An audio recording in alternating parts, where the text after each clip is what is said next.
네, 사순절 이제 5번째 주일입니다. 여러분, 다음 주일은 무슨 주일인지 아세요? 다음 주일, 종료주일 들어보셨어요? 종료주일, 고난주일이라고도 합니다. 이제 다음 주일부터는 한 주간 동안 고난주간으로 드리게 되죠. 그래서 여기 보시면 알겠지만 이 다음 주가 아니라 그 다음 주를 얘기하는 겁니다. 고난주간, 세종 모교 예배, 또 성금요 예배 이렇게 이어지고요. 우리 젊은이 교회에서는 고난주간 한 주간 동안 특별 새벽 기도회로 또 로뎀나무에서 모이게 됩니다. 여러분들 기억하셨으면 좋겠고요. 이번 부활절, 이 사순절을 지내면서 오래전부터 이번 해에는 좀 더 의미 있게 이 부활절을 지낼 수 있는 방법이 뭘까, 이런 고민을 오래전부터 했었어요. 그러다가 이제 그 사랑의 장기기증운동본부에서 제안을 좀 받았습니다. 우리 청년들에게 장기기증을 좀 알리고 또 이렇게 서약을 받으면 좋겠다. 종료주일날 그 작업을 하면 참 좋겠다. 이렇게 해서 이제 다음 주에 사랑의 장기기증운동본부에서 나와서 여러분들에게 이제 장기기증에 대한 안내와 더불어서 서약식을 갖게 됩니다.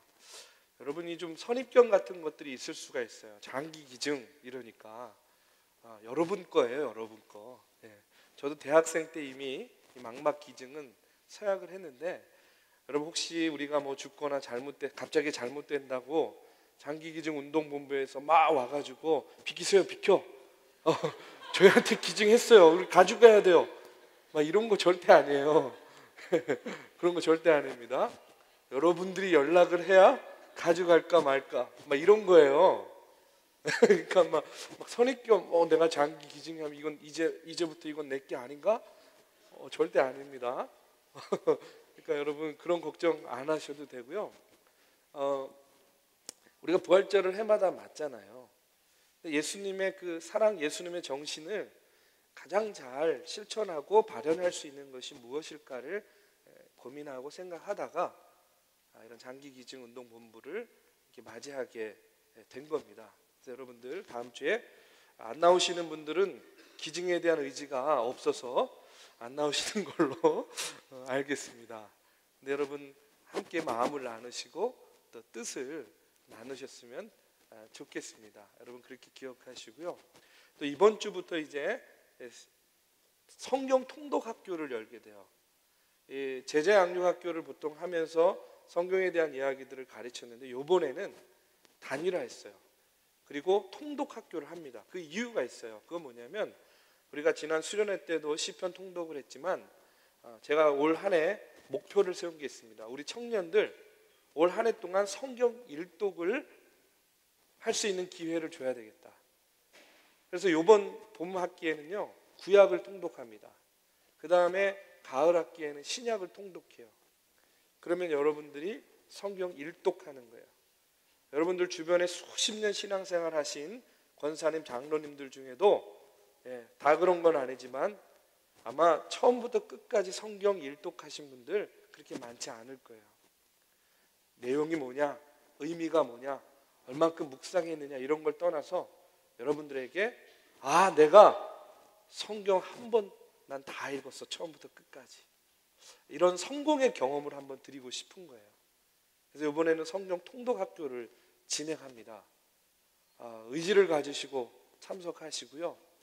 또 여러분들이 이 전반기 동안 또 통독 학교 때만 읽지 않아도 되잖아요. 그래서 이거를 기점으로 해가지고 전반기에 여러분이 개인적으로 읽으셔도 상관없거든요. 목표는 뭐냐? 내가 올해 성경을 일독하겠다. 그래서 연말에 푸짐한 상품도 준비하려고 합니다. 상품에 눈이 멀어서 읽어도 좋습니다. 상관없어요. 목표는 뭐라고요? 내가 올해 성경 일독하겠다. 또 시간과 여건과 상황이 허락지 않으시는 분들도 개인적으로 집에서, 직장에서, 학교에서 읽으세요. 그리고 그 통독표 체크해가지고 내십시오. 그래서 올해는 내가 성경 일독하겠다 하는 그런 목표로 삼으시고 통독학교에 참여하셨으면 좋겠습니다. 광고할 게 너무너무 많은데 그건 이따 예배 끝나고 하도록 하고요. 이제 계속해서 창세기 강의 19번째 시간입니다. 내가 가는 이 길에서 라는 제목을 가지고 하나님의 말씀을 나누려고 합니다. 지난번에 창세기 27장의 말씀을 가지고 여러분들과 말씀을 나눴어요. 어떤 말씀이었습니까? 내 뜻이 하나님의 뜻을 앞서지 않게 하라. 그렇죠? 하나님의 뜻을 앞세우라 하는 그런 말씀을 나눴습니다. 제가 그 말씀을 전한 다음에 이제 집에 돌아가서 또 한 주간을 살면서 제 마음속에 계속 여운이 남는 거예요. 뭐 어떤 여운이 남냐면 제가 말씀을 준비하면서도 그랬고 또 말씀을 다 전한 다음에도 계속해서 내 삶을 돌아보니까 여전히 내가 하나님의 뜻에 앞서 생각하고 앞서 행동하고 앞서 가고 있는 일들이 너무 많이 있는 거예요. 계속 그것을 깨닫게 되는 거예요. 내가 이것도 앞서 생각했구나. 내가 이것도 앞서 행했구나. 내가 정작 청년들한테는 하나님의 뜻에 앞서지 말라 이렇게 설교를 했는데 다시 나를 보니까 그러고 있어요. 그래서 내가 하나님의 뜻보다 앞서가지 말자. 앞서 생각하지 말자. 하나님을 앞세우자 하는 그런 마음을 가지고요. 계속해서 한 주 한 주 이렇게 묵상하면서 저를 또 다듬으면서 이렇게 한 주 한 주 보냈습니다. 여러분들 말씀을 기억하시면서 꼭 기억하셨으면 좋겠어요. 우리 인생길에 하나님을 앞세우며 가십시오. 그것이 안전한 길이고요. 그것이 유익한 길입니다. 여러분들 그런 마음을 늘 가지셨으면 좋겠어요. 여러분 우리가 지금 야곱에 대해서 말씀을 나누고 있습니다. 그런데 여러분 야곱도 처음부터 이렇게 된 것이 아니에요. 야곱이요 이렇게 앞서 생각하고 앞서 행동하고 늘 하나님의 뜻을 앞세우지 못할 수밖에 없었던 것은요. 여러분 우리가 잘 알듯이요. 어려서부터 그로 하여금 그럴 수밖에 없는 여러 가지 환경들이 있었어요. 쌍둥이로 태어났죠. 또 편애하는 부모님의 영향을 받았어요. 그렇죠? 그리고 늘 형과 경쟁하고 비교하고 또 질투하고 그곳에서 내가 밟아 일어서야 되는 그런 자신만의 그런 존재감이 있었어요. 야곱은 그런 상황 속에서 살았습니다. 그리고 실제로 한 번도 져본 적이 없어요. 승승장구예요. 적어도 우리가 읽는 성경에 의하면 그렇죠? 그는 원하는 것, 바라는 것들을요 다 그의 것으로 소유하게 됩니다. 그러다 보니까 야곱의 마음속에 어떤 마음이 생겼어요?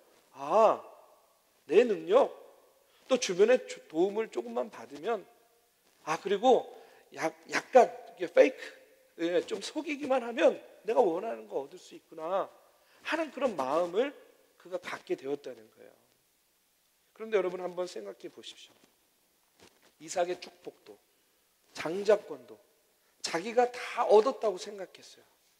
그런데 그 다 얻었다라고 생각하는 그 순간에 결정적인 문제가 생겼어요. 그게 뭐냐면 창세기 27장 41절의 말씀에 보면 이런 말씀이 나와요. 에서가 분한 거예요. 화가 나는 거예요. 그러니까 에서가 어떤 마음을 품습니까? 내가 야곱을 죽여야 되겠다. 소위 말해서 죽여버리고 싶은 마음이 생긴 거예요. 이 야곱 녀석. 그동안은요 나 스스로 할 수 있다고 생각했어요. 다 할 수 있다고 생각했어요. 극복하고 이길 수 있다고 생각했어요. 그런데 해낼 수 없는, 극복할 수 없는 벽에 야곱이 부딪히게 된 거예요. 뭡니까? 바로 죽음에 대한 위협인 거예요. 다른 건 다 이기고 다 극복할 수 있겠는데 이 죽음에 대한 위협만큼은 자기 힘과 능력으로 자기가 극복하기가 어려운 문제가 된 거예요. 그래서 어떻게 합니까? 삼촌 라반의 집으로 그가 피신하기로 결정하는 거예요. 피신, 도망가는 거죠. 이제 라반의 집으로 도망을 가다가 한 벌판에서 잠을 자게 됩니다. 그런데 그곳에서 야곱이 꿈을 꿨어요. 그런데 그 꿈 속에서 뜻밖에도 누구를 만나게 됩니까? 하나님을 만나게 되는 거예요. 하나님과 만나게 돼요. 사실은요 성경을 자세히 읽어보면 하나님을 만난 게 아니라 하나님이 야곱을 만나 주시는 거예요. 그렇죠? 만나 주시는 겁니다. 저는 오늘 이 시간에 이 말씀, 이 본문의 말씀을 가지고요 하나님께서 야곱을 꿈속에서 만나주신 이 사건을 통해서 세 가지를 말씀을 여러분과 나누고 싶어요. 첫 번째는 만남에 대한 이야기, 두 번째는 선택과 결단에 대한 이야기, 그 다음에 세 번째는 반응에 대한 이야기입니다. 첫 번째로 만남에 대한 이야기를 좀 나누고자 합니다. 여러분, 왜 하나님께서 야곱을 만나 주셨을까? 이런 생각 안 해보셨죠? 저는 말씀을 읽으면서 왜 하나님께서 지금 꿈속에서 야곱을 만나 주셨을까 하는 그런 생각을 하게 됐어요. 여러분, 야곱에게도요, 자신의 능력과 방법으로 안 되는 일이 있었어요. 자기의 지략으로 장자권의 축복도 얻고 아버지로부터 복도 얻었는데, 우리가 전에도 말씀을 통해서 나눴지만 여러분, 이것이 진정한 복은 아니었어요. 그저 아버지가, 그저 형이, 그래 가족, 그래 아버지가 해준, 말로 해준 축복에 지나지 않았습니다. 이제 광야로 도망 나왔어요. 광야에서 야곱은요, 지금 자기 힘으로 아무것도 할 수 없는 그런 지경에 이르게 됩니다. 형이 쫓아와서 죽이려고 하면 어떡하나, 이런 걱정과 염려가 있어요. 두려움으로 앞만 보고 달려가야 되는 그런 도망자, 피신자의 신세가 되어버린 거예요. 이제는 자기 힘으로는 어쩔 수 없는 그런 인생의 한계 상황에 야곱이 지금 처해 있다는 그런 이야기입니다. 바로 그런 상황 속에서, 바로 그와 같은 야곱의 상황 속에서 하나님께서 꿈속에서 야곱을 만나 주시는 거예요. 12절에서 13절의 말씀에 보면 이런 말씀이 나와요. 우리 한번 같이 읽어보겠습니다. 자, 시작. 꿈에 본즉 사닥다리가 땅 위에 서 있는데 그 꼭대기가 하늘에 닿았고, 또 본즉 하나님의 사자들이 그 위에서 오르락 내리락 하고, 또 본즉 여호와께서 그 위에 서서 이르되 나는 여호와니 너의 조부 아브라함의 하나님이요 이삭의 하나님이라. 여기까지요. 자, 여기까지. 네. 여러분 한번 보십시오. 지금 야곱이요, 자기가 아무것도 할 수 없는 그런, 자기의 능력과 자기의 힘으로 아무것도 할 수 없는 그런 상황 속에서 하나님께서 꿈속에서라도 그를 만나 주시는 거예요. 여러분, 우리가 우리의 인생길에서 누구를 만나느냐, 이거 대단히 중요한 일입니다. 그렇죠? 누구를 만나느냐에 따라서 인생이요, 그냥 확 망가지기도 하고 인생이요 확 살아나기도 하는 거예요. 누구를 만나느냐에 따라서. 어떤 사람은요, 한 사람과의 만남을 통해서 인생을 망칠 수도 있고 또 세울 수도 있는 거예요. 그렇다면 여러분 한번 우리의 모습, 지금 나의 상황을 한번 생각해 보세요. 지금 나는 어떤 상황인가? 여러분, 어떤 사람, 여기에 있는 대부분의 사람들이요, 지금 청년의 때가 왜 중요하냐면, 여러분 인생에 있어서 굉장히 중요한 터닝 포인트가 되는 때잖아요. 그렇죠? 여러 가지 터닝 포인트가 되는 거예요. 분기점에 있다라는 거예요, 여러분. 그렇기 때문에 청년의 때가 어느 시대보다, 어느 때보다 중요한 이유예요. 그렇기 때문에 특별히 청년의 때에 누구를 만나느냐 참 중요합니다. 어떤 남자를 만나느냐, 어떤 여자를 만나느냐, 이것도 중요하죠. 또 인생의 길에서 어떤 길잡이를 만나느냐, 이것도 굉장히 중요한 거예요. 청년의 때에 누구를 만나느냐, 이것처럼 중요한 것이 없다는 겁니다.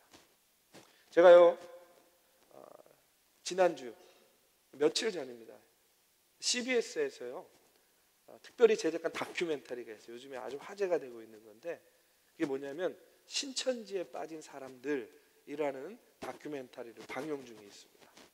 월요일하고 화요일날 방영하고 있는데, 저는 이제 유튜브를 통해서 찾아봤어요. 여러분들은 혹시 궁금하시면 한번 찾아보세요. 신천지에 빠진 사람들, 한 7부작인가 8부작으로 한 1년 정도를 준비해가지고 굉장히 잘 만든 그런 다큐멘터리라고 얘기를 들어서 이제 그거를 봤어요. 근데 이제 그걸 보니까 이 신천지에서 주로 노리는 대상이 누구냐면 청년들이에요. 열정도 있고 또 시간도 조금 자유롭고, 한번 주입되면 쉽게 빠져나오지 않고, 딴짓하지 않고 도망가지 않고, 그러니까 이제 청년들을 주로 노린다는 거예요. 그런데 어떻게 청년들을 이 신천지로 데려가느냐 하면 대부분은 친구, 이미 신천지에서 세뇌된 친구가 다른 친한 친구를 혹은 제일 가까운 지인들이 데리고 가는 거예요. 한번 우리 뭐 가서 성경 공부하자. 성경 공부인 줄 알고 따라가가지고 들어요. 재밌단 말이에요. 궁금한 거, 가려운 것들 이런 거 이제 긁어주는 거야. 근데 나중에 알고 보니까 거기가 신천지야. 근데 이미 나는 마음이 거기에 빼앗겨 버렸어. 그래서 이제 신천지가 되는 거야. 나도 이름 좀 바꿨으면 좋겠어. 왜 자꾸 신천지 그러는지. 예. 근데 어쨌든 그렇게 빠지는 사람들이 이제 청년들이 대부분인데, 이 다큐의 내용이 어떤 내용들이 나오냐면, 이 신천지에 빠진 자녀를 부모가 이제 이단 상담센터에 데려가서 네가 믿고 있는, 네가 알고 있는 이 신천지가 성경적이지 않다라는 것을 성경으로 보여주면서 설득하는 그런 내용이 나와요. 근데 이제 이 신천지에서는요, 이 이단 상담센터에 가면 어떻게 대응하는지도 다 알려주는 거예요. 멍 때리고 있어라 이렇게, 이렇게 막 이제 이런 것도 가르쳐주고, 막 이제 거칠게 행동해라, 막 이런 것도 알려주고, 막 이제 정말 이게 종교 전쟁이에요. 그런 거 보면, 그렇죠? 빼앗으려는 자와 또 빼앗기지 않으려는 자, 굉장해요. 꼭 보십시오, 한번 여러분들. 신천지에 빠진 사람들. 네. 그런데 제가 그걸 보면서 충격을 받은 그런 장면이 있어요. 그 얘기를 하려는 거예요. 이 청년들이요, 신천지에서 그런 이단 상담센터에 가서 부모들하고 상담할 때, 아까도 얘기했지만 행동 요령을 배우는데 막 가족을 부정하고요, 아버지 어머니를 부정하는 거예요. 나는 원래 아빠 엄마한테 정이 없었어. 나 빨리 여기서 내보내줘. 나는 빨리 신천지에 가고 싶어. 난 거기가 좋아. 난 아빠 엄마 사랑하지 않아. 너 그게 무슨 말이니? 우리가 너를 25년 동안 이렇게 애지중지 키웠는데 너 어떻게 아빠 엄마한테 그런 말 할 수 있어? 아빠 엄마는 그럴지 모르지만 난 아니야. 날 빨리 보내줘. 막 이런 공방이 오가는 거예요. 그런데 그런 딸의 이야기를 들으면서 엄마가 절규하는 거예요. 너 어쩌면 그럴 수 있냐? 어떻게 그럴 수 있냐? 어떻게 엄마한테 그럴 수 있냐? 이렇게 이야기를 하는데, 이 딸이 뭐라고 이야기를 하냐면 이렇게 이야기를 해요. 왜 그래요, 아줌마? 이렇게 얘기를 하는 거예요. 그만하세요, 아줌마. 엄마한테 아줌마라고 그래요. 아줌마. 정말 저도 너무 충격이었어요. 나를 여기에 데려온 이상 당신은 나의 엄마가 아니에요. 아줌마야, 아줌마. 엄마한테. 제가 이제 그 모습을 보면서 너무나 충격을 받았어요. 이 엄마, 이 아빠가 따로 인터뷰를 하면서 그런 이야기를 하는 거예요. 우리 아이가 원래 저러지 않았는데, 우리 아이가 참 신앙이 좋은 아이였고 모범적인 아이였는데 어떻게 저렇게 됐는지 모르겠다, 안타까워하는 그런 인터뷰가 나요. 어떻게 그렇게 됐습니까? 누구를 만나느냐? 누구를 만났기 때문에. 그렇죠? 그 만남이요, 그의 삶을, 그의 인생을, 그의 가치관을, 그의 신앙관을 그렇게 송두리째 바꿔놓은 거예요. 여러분, 누구를 만나느냐에 따라서 이렇게 삶의 모습과 내용이요, 너무나 달라질 수가 있는 겁니다. 저는 그래서요, 오늘 이 말씀을 통해서 여러분들에게 권면하고 싶어요. 여러분, 만남을 위해서 기도해야 돼요. 어디서 무엇을 하든지 만남을 위해서 기도해야 됩니다. 직장을 가도 만남을 위해서, 학교를 가도 만남을 위해서, 교회에 와도 만남을 위해서, 내가 어디에서 무엇을 하든지 만남을 위해서 기도해야 돼요. 저도 우리 아이를 초등학교에 보내면서 제일 많이 기도했던 게 만남이었어요. 하나님, 이 아이가 이제 초등학교 들어가는데 좋은 선생님 만나게 해주세요. 좋은 친구들 만나게 해주세요. 좋은 만남을 갖게 해주세요. 여러분, 만남에 대해서 끊임없이 기도해야 돼요. 어디에 있든지 무엇을 하든지. 왜요? 누구를 만나느냐에 따라서 여러분의 인생의 내용과 방향이 바뀔 수 있기 때문에 그래요. 그런데 또 그 만남을 위해서 기도할 때 가장 중요한 기도가 있어요. 어떤 만남을 위해서, 누구를 만나기 위해서 기도해야 됩니까?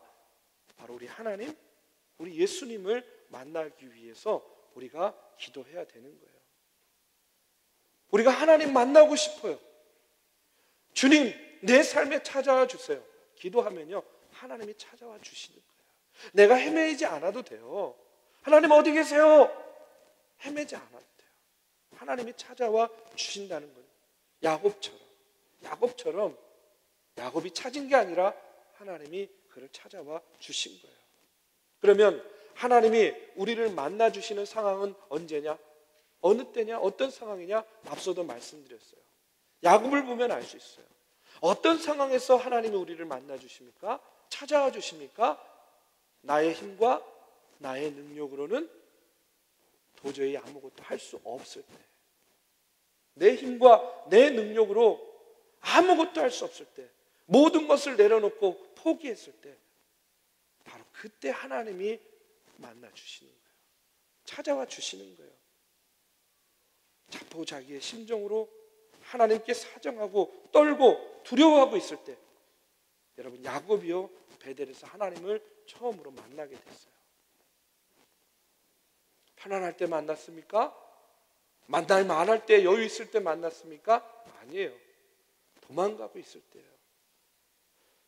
그 삶에 조금의 여유도 없을 때에 하나님께서 그를 찾아와 주시고 만나 주신 거예요. 자기 힘으로 도저히 어쩔 수 없고 내 삶이 너무 외로워서 몸부림치고 있을 때, 바로 그때 하나님이 야곱을 만나 주셨어요. 여러분, 우리가 인생을 살다 보면 누구나 다 이런 중요한 만남을 경험할 때가 있어요.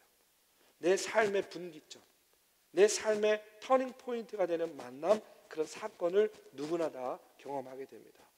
좀 더 성경의 이야기를 하면, 여러분, 우리가 앞서도 봤지만 아브라함의 분기점은 어느 때였을까요?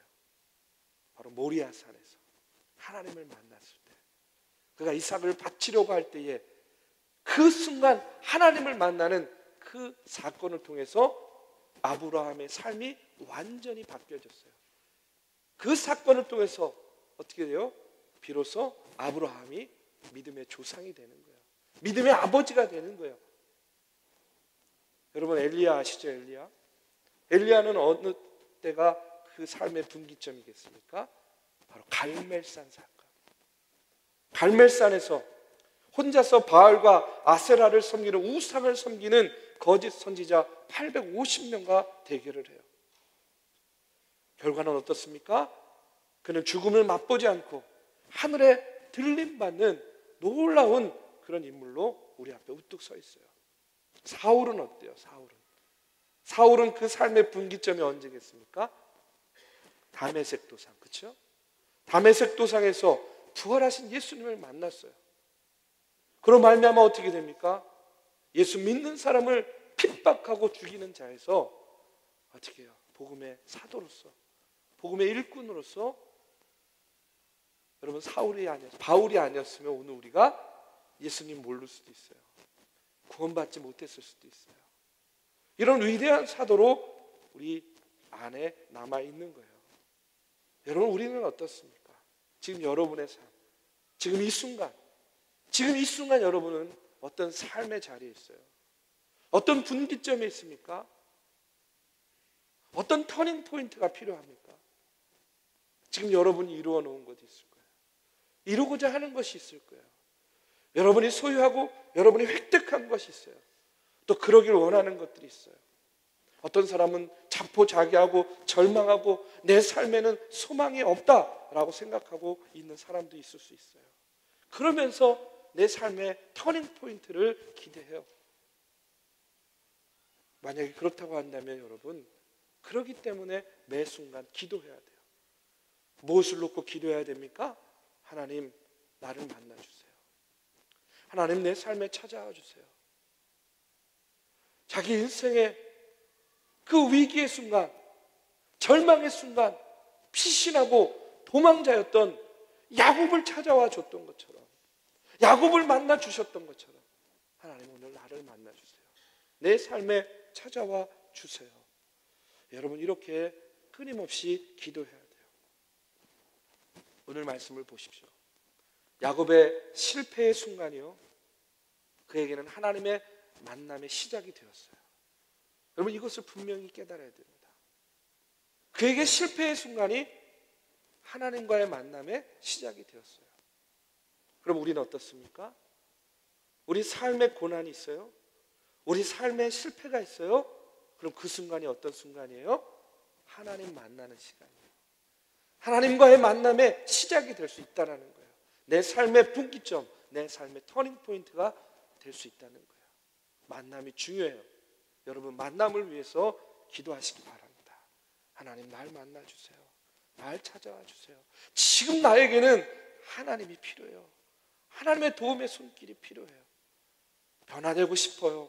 바뀌고 싶어요. 달라지고 싶어요. 내 삶의 터닝 포인트가 지금 이 순간 필요해요. 여러분, 이와 같은 만남을 위해서, 하나님과의 만남을 위해서 기도하는 저와 여러분이 되기를 주님의 이름으로 축원합니다. 두 번째로 말씀드리고 싶은 것은요, 선택이에요. 선택. 여러분, 만남이 있은 다음에 필요한 것은 뭐냐면 선택입니다. 목적이 이끄는 삶을 지은 릭 워렌 목사님은요, 이렇게 이야기를 합니다. 만남보다 더 중요한 것은 그 만남을 어떻게 가꾸어 가느냐이다. 이렇게 이야기해요. 그렇죠? 만남도 중요해요. 근데 그 만남이 왜 그 만남을 어떻게 가꾸어 가느냐, 이것이 더 중요해요. 앞서도 이야기했지만 한 번의 만남이요, 우리의 생애를 변화시키기도 하고 어떨 땐 우리의 운명을 결정짓기도 합니다. 우리는 늘 만남 속에서 어떤 만남을 원해요? 좋은 만남을 원하죠. 그렇죠? 좋은 만남을 원해요. 그런데 이 좋은 만남이라는 것이 내가 원한다고 되는 것이 아니잖아요. 그렇죠? 내가 원한다고 되는 것이 아니에요. 중요한 것은 뭐냐면 이 만남은요, 선택과 결단이 동반되어야 돼요. 그래야 좋은 만남을 가질 수가 있어요. 여러분, 성경을 한번 보십시오. 성경에 보면 수많은 사람들이 예수님을 만났어요. 그렇죠? 그런데 다 예수님을 선택한 것은 아니에요. 이것만 봐도 알 수 있잖아요. 여러분, 한번 부자 청년 이야기 아시잖아요. 예수님을 만났어요. 영생의 길을, 영생의 삶을 살기를 원해요. 예수님이 그 방법을 가르쳐 주세요. 너의 가진 소유를 다 나눠 주라는 거예요. 부자 청년은 어떻게 반응합니까? 뭘 선택합니까? 그 순간 갈등해요. 고민해요. 그 절체절명의 순간. 그러니 예수님을 선택하지 않았어요. 자신의 세상의 것, 자신의 재물을 선택해요. 그러면서 어떻게 합니까? 예수님을 만났지만 세상을 선택하고 그 길로 가게 돼요. 예수님 당시에 수많은 제사장과 바리새인들, 유대인들이요, 역시 예수를 만났어요. 하나님의 천국의 복음을 예수님한테 들었어요. 어떻게 반응했습니까? 무엇을 선택했습니까? 그들은 예수를 선택하지 않았어요. 하느님 나라의 복음을 선택하지 않았어요. 지금 그들이 어디 있겠습니까? 지금 어디에 있겠어요?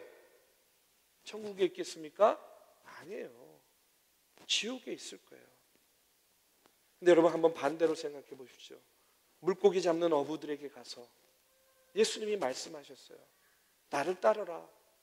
그런데 그 따르려고 하면 어떻게 해야 돼요? 뭘 포기해야 돼요? 가족을 포기해야 돼요. 생업을 포기해야 돼요. 자신의 그 여러 가지 그 생업의 도구들도 다 내려놔야 되는 거예요. 그런데 어떻게 합니까? 그 모든 것을 포기하고 나를 따르라 했을 때 제자들이요, 네, 그럼요, 암요, 이러면서 그냥 따랐겠어요? 아니에요. 심각하게 고민했을 거예요. 내가 이것을 다 포기해야 되는데, 내가 이것을 다 내려놔야 되는데, 내가 지금 이것을 어떻게 여기까지 왔는데, 얼마나 심각한 고민했겠어요. 본질적인 고민을. 그런데 어떻게 했습니까? 그 고민 가운데 누구를 선택했어요? 뭘 선택했어요? 예수를 선택하고 예수님을 따르기로 결정한 거예요. 여러분, 매국노 취급받던 세리 마태에게 예수님이 나를 따르라 했을 때, 아유, 그렇지 않아도 그러고 싶었어요 하고 장부 휙 던지고 따랐겠습니까? 아니라는 거예요. 비록 내가 매국노 소리는 들었지만 늘 언제나 그에게는 뭐가 풍성했겠어요? 물질이 풍성했을 거예요. 욕은 먹었지만 그 욕을 상쇄할 수 있을 만큼의 물질이 있었을 거예요. 예수님의 제자가 된다는 건 뭘 의미합니까? 예수님의 제자 된다고 매국노가 애국자가 되는 것도 아니에요. 자기에게 얻는 것보다 순전히 포기해야 될 것만 보이게 돼 있어요. 근데 그럼에도 불구하고 마태가 어떻게 했어요? 누구를 선택했어요? 예수님 선택했어요. 그리고 예수님을 따랐어요. 그들에게 예수님과의 만남과 제안은요, 그냥 제안이 아니었어요. 그냥 만남이 아니었어요. 그 만남 이후에 그들에게는 선택이 필요했고 결단이 필요했다는 그런 이야기예요. 그 순간 그들이 예수님을 따르기로 선택하고 결단함으로 인해서 어떻게 됩니까? 사람을 낚는 어부가 되죠. 수천 년이 지난 지금까지도 복음서의 제일 첫 번째 장을 장식하는 마태복음의 저자가 되는 거예요. 그들의 인생이 바뀌어졌어요. 그들의 삶의 내용이 완전히 새로워졌다라는 거예요. 이처럼 우리는요, 만남 가운데에 선택이 필요해요. 소중한 만남이 열매를 맺기 위해서는요, 그 만남 가운데 나의 노력이 필요하다는 그런 이야기입니다. 저는 오늘 말씀을 준비하면서 계속해서 드는 마음은 왜 하나님께서 꿈속에서 야곱을 만나 주셨을까 하는 그런 생각이었어요. 누누이 말씀드렸듯이 별로 본받을 것도 없는 그런 사기꾼 같은 삶을 사는 야곱이었는데 왜 그를 만나 주셨을까? 저는요, 그것이요, 야곱이 가지고 있는 영적인 민감함 때문이었다고 생각해요. 비록 방법은 잘못되었지만 그가 형 에서에게 잘못된 방법으로라도 장자권을 얻으려 하고요, 역시 또 방법이 잘못되었지만 그가 아비의 눈과 귀를 속이면서까지라도 그가 장자의 축복을 받으려고 했던 것은요, 뭡니까? 그걸 통해서 하나님의 축복을 자신의 삶 속에서 경험하고 싶은 그런 영적인 갈급함이 그에게 있었다라는 거예요. 나도 하나님의 특별한 축복을 받고 싶어 하는 그 열망이 그에게는 그런 잘못된 방법이지만 그렇게 표현이 됐다라는 거예요. 저는요, 하나님께서는 아마도 야곱의 그와 같은 마음을 보시지 않았을까. 그렇기 때문에 베델에서 그를 찾아와 만나 주시는 거예요. 그리고 어떻게 합니까? 그날 밤 하나님이 제일 먼저 야곱에게 어떤 변화를 주셨는지 아세요? 그의 영안을 열어주셨어요. 영적인 눈을 밝혀주셨다는 거예요. 우리가 앞서 읽은 12절의 말씀에 보면 야곱이 꿈속에서 뭘 봅니까? 사닥다리를 보아요. 그렇죠? 땅에서 하늘로 올라가는 이어져 있는 사닥다리. 그 사닥다리를 오르락 내리락 하는 누구를 보는 거예요? 하나님의 사자를 보는 거예요. 어떻게 볼 수 있었습니까? 하나님이 그의 영안을 열어주셨기 때문에, 영적인 민감함이 있었기 때문에 야곱은요, 그것을 보게 되고 하나님과의 만남을 경험하고 그 경험 가운데에 어떻게 돼요? 하나님의 길을, 하나님의 가치를 선택하고 반응하게 됐다는 거예요. 저는요, 오늘날 우리가 안고 있는 가장 크고 심각한 문제가 있다고 생각해요. 저도 그렇고 여러분도 그렇고 예수 믿는 사람들의 문제예요. 그것은 뭐냐면 우리가 너무나 영적으로 지금 무뎌져 있어요. 영적으로 무뎌져 있어요. 영적으로 우리가 너무나 하나님의 뜻에 그러다 보니까 둔감해요. 그런데 영적인 둔감함보다 더 심각하고 무서운 것이 있어요. 그것이 뭔지 아세요? 열심히 신앙생활해요. 믿음의 생활해요. 그러다 보니까 하나님을 만나기도 해요. 경험해요. 하나님의 뜻이 무엇인지도 알아요. 예수님께서 원하시는 길, 선택, 그것이 무엇인지 알아요. 다 알아요. 아는데 선택을 안 하는 거예요. 다 알면서 선택 안 하는 거예요. 저는 이것이요, 오늘 우리 믿는 사람들에게 가장 큰 문제라고 생각해요. 어떻게 하는 것이 하나님께서 원하시는지 알아요. 무엇이 하나님의 뜻이고 예수님께서 원하시는 길인지 알아요. 근데 아는데 안 가요. 아는데 선택하지 않아요. 영적으로 둔감해서 아예 그거를 모르는 것도 문제지만 아는데도 우리는 하나님의 길, 주님의 길을 따라가지 않아요. 세상의 길을 선택한다는 그런 이야기입니다. 세상적인 것에 마음이 빼앗기다 보니까 내 눈이 뒤집혀 있는 거예요. 여러분, 이런 이야기가 있습니다. 중국에서 한 젊은이가요, 대낮에 금은방에 들이닥쳤어요. 대낮에 사람들도 많았어요. 그런데 사람들이 많이 보고 있는데도 아랑곳하지 않고요. 막 금부치를 막 그가 훔치는 거예요. 집어가지고 달아나요. 당장에 잡히게 됐죠. 경찰에 잡혀왔어요. 경찰이 묻습니다. 아, 이런 뻔뻔한 녀석이 있어. 어떻게 대낮에 사람들이 다 보고 있는데 너가 그렇게 그것을 훔치고 달아날 수가 있어? 이 청년이 대답합니다. 뭐라고 이야기하냐면 제가 눈이 뒤집혀서 그 순간 금덩어리밖에 보이지 않았습니다. 그 순간 내 눈에는 주변에 사람이 있는지 대낮인지 경찰이 따라오고 있는지 아무것도 보이지 않았다는 거예요. 오로지 뭐만? 내 눈앞에 있는 금덩어리만 보였다는 거예요. 여러분, 야곱이요 바로 그런 사람이었어요. 야곱의 눈에는요 세상적인 것밖에 보이지 않았어요. 그런데 하나님께서 그의 영적인 눈을 밝혀주시니까 그의 눈앞에 전혀 다른 세계가 펼쳐지는 거예요. 사닥다리가 하늘로 이어져 있고 그곳에 뭐예요? 하나님의 사자가 천사들이 오르락 내리락 하는 영의 세계가 그의 눈에 보이기 시작했다는 거예요. 영안이 열리게 되니까 무엇이 더 가치 있는 것인지를 그가 깨닫게 되는 거예요. 아, 하나님을 위해서 내가 어떤 길을 가고 어떤 선택을 해야 되는지를 그가 깨닫게 됐다는 그런 이야기입니다. 내가 이제까지 봐왔던 이 세상의 것이 전부가 아니구나. 그것을 비로소 야곱이 깨닫게 되는 거예요. 그 순간 그가 선택하고 그 순간 그가 반응하는 거예요. 저는요, 여러분이요, 영적인 민감함으로 하나님과의 만남, 또 사람과의 만남 속에서도 이 영적인 세계를 볼 수 있게 되기를 간절히 바랍니다. 그래야만 우리가 하나님의 가치를 선택할 수 있어요. 영적인 민감함을 위해서 기도하세요.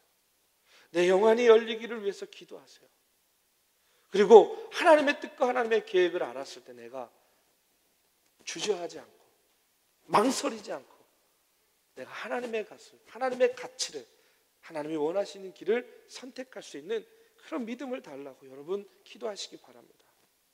하나님이 영안을 열어주시면요, 우리의 삶 속에서 보이지 않던 것들이 보이게 되는 거예요. 물질, 배우자, 직장, 교회, 친구, 내 삶의 위기 가운데 어떤 선택을 해야 될지를 보게 되는 거예요. 깨닫게 되는 거예요. 여러분, 하나님의 것을 선택하면요, 세상의 것 또한 선택하기가 쉬워집니다. 여러분, 그 진리를 여러분 깨달으시길 바라요. 그런데 세상의 것을 쥐고 있으면요, 하나님의 것을 선택하기가 너무나 어려워져요. 저는 저와 여러분이 오늘 야곱의 이야기를 통해서 만남을 위해서 기도하시고 또 만남 가운데 선택과 반응을 위해서 여러분 기도하시기 바라요. 마지막으로 말씀드리고 싶은 것은요, 만남과 선택을 한 다음에 야곱의 반응과 결단에 대해서 이야기하고 싶어요. 여러분, 16절에서 19절의 말씀 우리 한번 보겠습니다. 16절에서 19절의 말씀.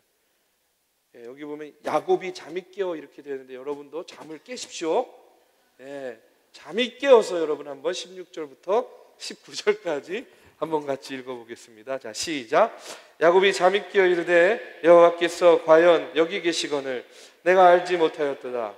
이에 두려워하여 이르되 두렵도다. 이 곳이요, 이것은 다름 아닌 하나님의 집이요, 이는 하늘의 문이로다 하고, 야곱이 아침에 일찍 일어나 베개로 삶았던 돌을 가져다가 기둥으로 세우고 그 위에 기름을 붓고 그곳 이름을 베델이라 하였더라.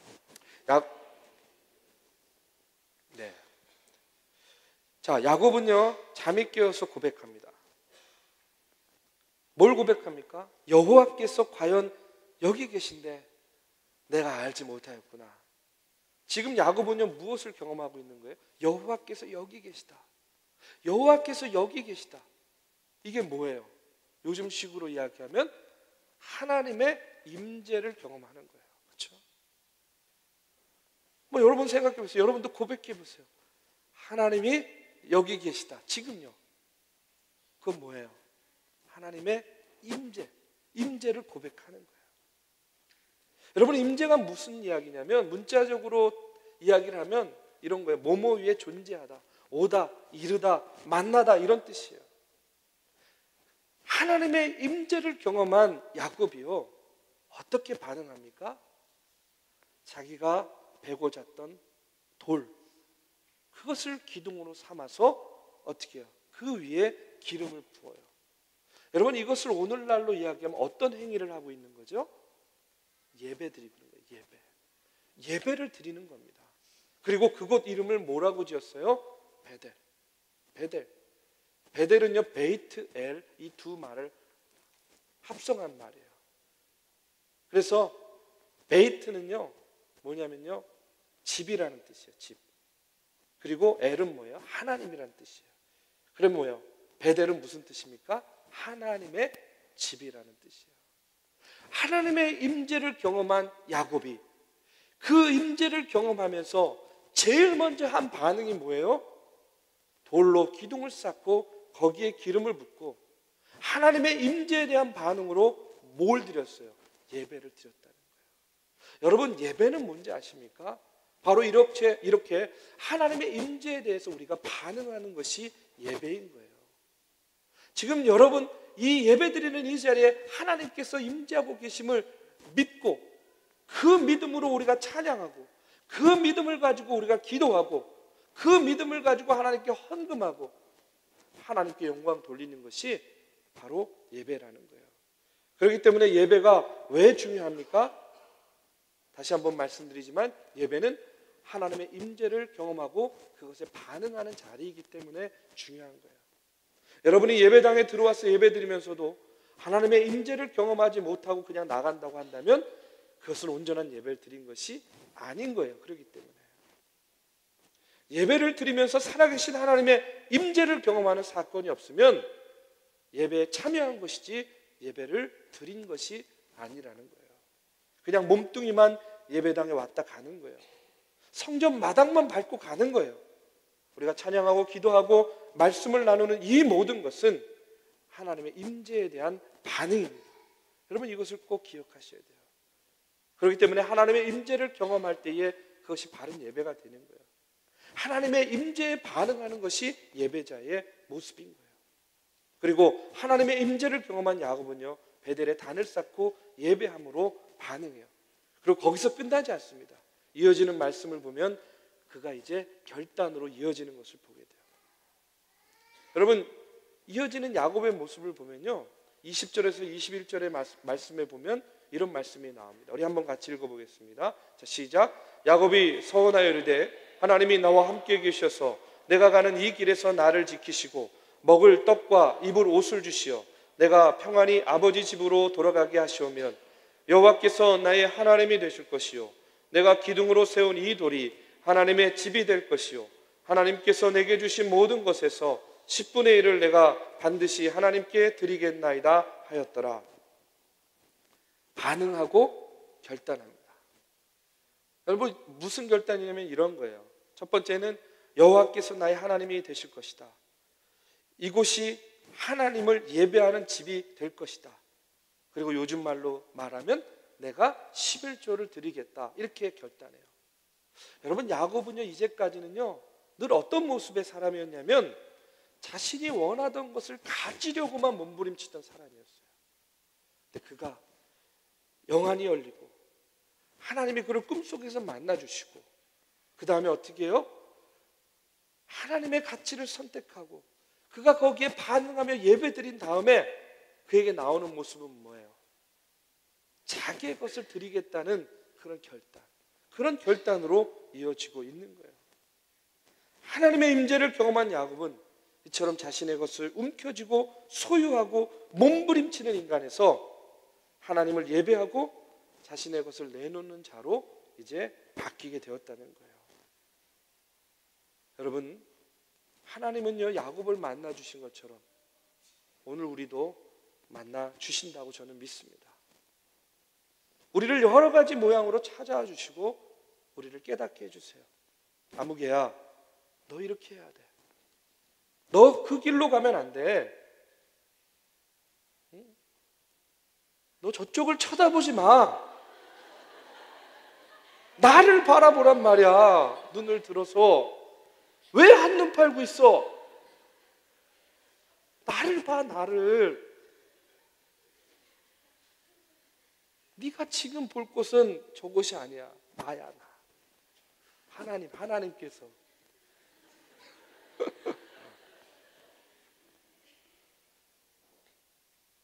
사랑하는 아들아, 사랑하는 딸아, 이제 그만 방황하고 내 손을 붙잡아. 이제부터 내가 너가 가는 그 인생길에서 내가 너와 함께 해줄 거야. 여러분, 하나님께서 이렇게 우리를 찾고 우리를 부르고 계시다는 거예요. 그런데 우리는 정작 영적으로 너무 무뎌져 있고, 우리는 너무나 내 스타일, 내 방식, 내 생각만을 고집해서 하나님, 또 우리 주님을 분명히 하나님께서 찾아와 주시고 날 만나 주셨는데, 분명히 예수님께서 바른 길을 인도해 주셨는데, 우리 스스로 그 길을 알면서도 외면하고 있지 않냐는 거예요. 야곱은요, 하나님을 만나고 그의 인생길에서 여러분 이와 같은 결단, 이와 같은 서원을 통해서 이제 변화의 단초를 드러내기 시작합니다. 지금 우리에게 필요한 것이 무엇이겠어요? 지금 오늘 나에게 필요한 것이 무엇이겠습니까? 오늘요, 야곱이 하나님을 만나고 결단한 것처럼 오늘 우리도 내 인생길에서 하나님을 만나고 우리가 그 만남 가운데 반응하고 결단해야 될 줄로 믿습니다. 하나님께서 여러분에게 주시는 마음이 왜 없겠어요? 전 다 있을 거라고 생각해요. 지금 이 순간에도 여러분 이 부족한 종의 입술을 통해서 선포되어지는 말씀을 통해서 왜 한 가지라도, 왜 눈꽃만큼이라도 여러분 마음 가운데 주시는 그런 감동이 없겠냐고요. 여러분, 그러면 그걸 붙잡고 반응하십시오. 그걸 붙잡고 여러분 결단하세요. 하나님, 내가 야곱과 같이는 아니지만 내가 이렇게 하겠습니다 하고 결단했어요. 여러분, 신앙생활 이제까지 해오면서 하나님을 위해서 결단해 본 적 있으세요? 내가 하나님을 위해서 내가 포기해 본 적이 있으세요? 여러분, 그런 것이 없다면 지금부터 한번 해보세요. 내가 수십 년을 신앙생활을 해왔는데도 불구하고 내가 이제까지 단 한 번도 하나님을 위해서 결단하고 선택하고 반응한 것이 없다고 한다면 여러분, 그거 어쩌면 불행한 인생이었어요. 그러나 이제부터라도 내 삶을 찾아와 주셔서 나를 부르시고 내가 내 인생길에서 너와 함께 하겠다, 너를 인도하겠다고 하시는 그 주님의 음성을 들으시고요, 여러분 반응하시고 결단하시기 바랍니다. 하나님께서 여러분의 인생의 길에 동행해 주실 줄로 믿습니다. 이 시간에 함께 찬양하고 기도할 때에 우리의 기도가 그런 결단의 기도가 되기를 바라요. 하나님, 내가 가는 이 길이 지금 야곱이 있는 그 광야와 같은 그런 인생길일지 모릅니다.